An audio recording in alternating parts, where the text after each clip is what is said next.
वसुदेवसुतं देवं कंसचाणूरमर्दनं देवकी परमानन्दं कृष्णं वन्दे जगद्गुरुं। श्रीकृष्णं वन्दे जगद्गुरुं। श्रीकृष्णं वन्दे जगद्गुरुं। जो मनुष्य आज धनवान है कल वही कंगाल हो जाता है। जो आज हृष्ट पुष्ट निरोग है वही कल कई रोगों का शिकार हो जाता है। अचानक इस जीवन को खो बैठता है। इसलिए हमारे प्राचीन गुरुजनों तथा महात्माओं ने इस संसार की नश्वरता दिखाने के लिए इसे अभ्रच्छया ही उपमा दी है।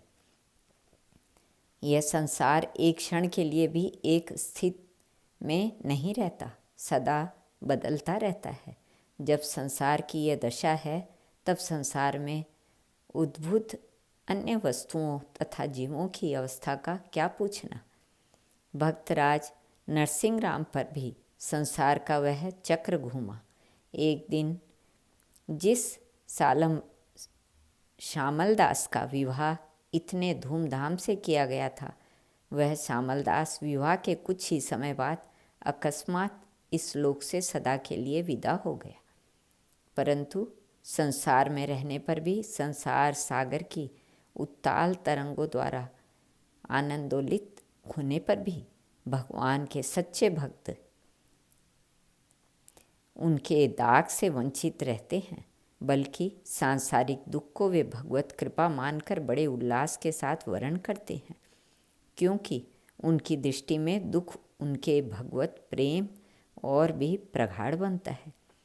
यही कारण है कि कुंती ने भगवान श्री कृष्ण ने यह वरदान मांगा था कि हे भगवान, यदि आप मुझ पर प्रसन्न हैं तो मुझे सदा दुख ही दीजिए। फिर परम भागवत नरसिंह राम को ही दुख क्यों होता? उन्होंने तो पहले ही सब कुछ भगवान का समझ रखा था और केवल भगवान को ही अपना बना लिया था। भगवान श्री कृष्ण का भजन निरंतर करते करते उनका हृदय भगवन्मय हो गया था। वह मानो भगवत भक्ति रूप नौका द्वारा दुस्तर शोक सागर को पार कर चुके थे।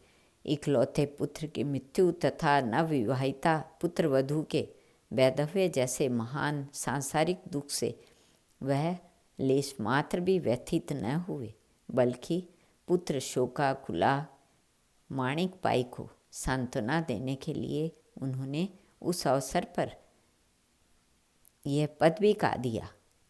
भलू थयु भांगी जजाल, सूखे भजी शू श्री गोपाल, भला हुआ छूटा जंजाल, स सुख भजेंगे श्री गोपाल।